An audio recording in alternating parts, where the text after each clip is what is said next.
बस पार्टी से क्यों नहीं ऐसा होता है कि कोई जियाला जो ग्रास रूट लेवल से हो और वो ऊपर आए, न कि हमेशा सरदारों के, जागीरदारों के, वडेरों के, गवर्नरों के बच्चे ही आकर इस हवाले से पूछा जा सके क्योंकि मोरसी सियासत का इल्ज़ाम पाकिस्तान पीपल्स पार्टी पर लगता है, तो क्या ये मोरसी सियासत नहीं होगी सर? नहीं, मोरसी सियासत की बात नहीं है भाई मेरे। अस्सलाम वालेकुम नाज़रीन, मैं हूँ आपका मेज़बान इब्राहिम इब्राही और इस वक्त मैं मौजूद हूँ तौकीर मेहदी शाह साहब के साथ। हल्का नंबर 1 के ये उम्मीदवार हैं और इससे कबल सईद मेहदी शाह साहब इसी हल्के से इलेक्शन लड़ते हैं। तौकीर साहब क्या कहेंगे सर? सबसे पहले तो मुबारकबाद कि आप इस दफ़ा इलेक्शन कॉन्टेस्ट कर रहे हैं, क्या कहेंगे सर इस हवाले से? बस अवाम की मोहब्बत है जी, इंशाल्लाह भरपूर कोशिश कर रहे हैं कि सीट निकालें और बहुत मेहरबानी अवाम का। आप देख रहे हैं काफ़ी लोग मौजूद हैं, हमारी कोशिश है कि ये सीट हम निकाल लें। आपके ऊपर ये इल्ज़ाम लगता है कि आप मोरसी सियासत कर रहे हैं इस वक्त, ठीक है, और पीपल्स पार्टी से क्यों नहीं ऐसा होता है कि कोई जियाला जो ग्रास रूट लेवल से हो और वो ऊपर आए, न कि हमेशा सरदारों के, जागीरदारों के, वडेरों के, गवर्नरों के बच्चे ही आकर इलेक्शन लड़े? नहीं, मेरा इस तरह कोई बिलीव नहीं है मोरसी सियासत पे। मैं अपनी मेहनत करके ये सीट निकालूंगा। अगर अवाम मुझे वोट देती है तो इसमें मेरी गलती तो नहीं। मैं अपनी कोशिश कर रहा हूँ कि मैं ये सीट किसी न किसी तरह से भी निकालूं। लास्ट सवाल सर, आपके हल्के में आपके जो मुकाबले उम्मीदवार हैं,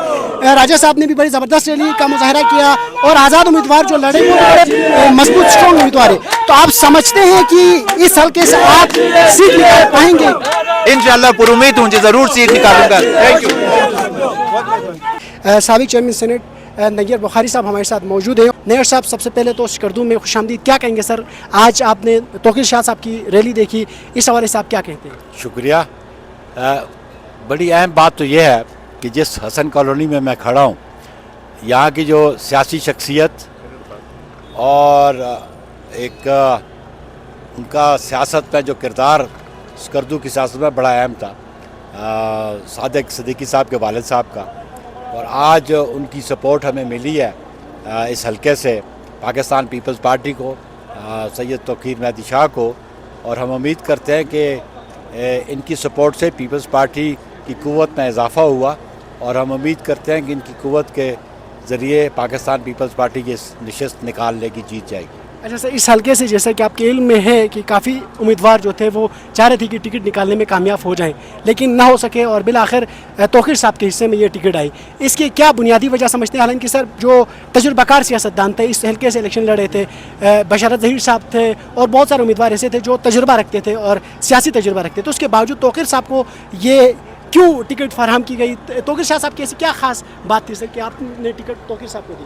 देखिए, ये हमारा पार्टी का इंटरनल मामला है, समझ आ गई। और ये पार्टी का इंटरनल मामला है और इंटरनल मामला जो है वो अपनी पार्टी की हद तक महदूद रखते हैं। हमारा पार्लियामेंट्री बोर्ड था, हमने तमाम उम्मीदवारों को इंटरव्यू लिए, इंटरव्यू के बाद अपनी रिकमेंडेशन दी और फाइनल डिसीजन चेयरमैन का था। और मेरा ख्याल है कि ना मीडिया को हक पहुँचता है ना किसी और का हक पहुँचता है, जो पार्टी के इंटरनल मामला है हम मीडिया पर लेके आए। बस ये सवाल इस हवाले से पूछा था कि क्योंकि मोरसी सियासत का इल्ज़ाम पाकिस्तान पीपल्स पार्टी पर लगता है, तो क्या ये मोरसी सियासत नहीं होगी सर? नहीं, मोरसी सियासत की बात नहीं है भाई मेरे। इंडिया में मोरसी सियासत है?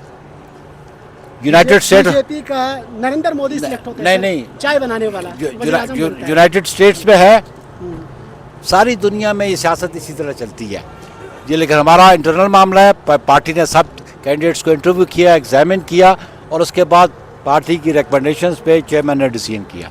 चलिए सर, बहुत शुक्रिया।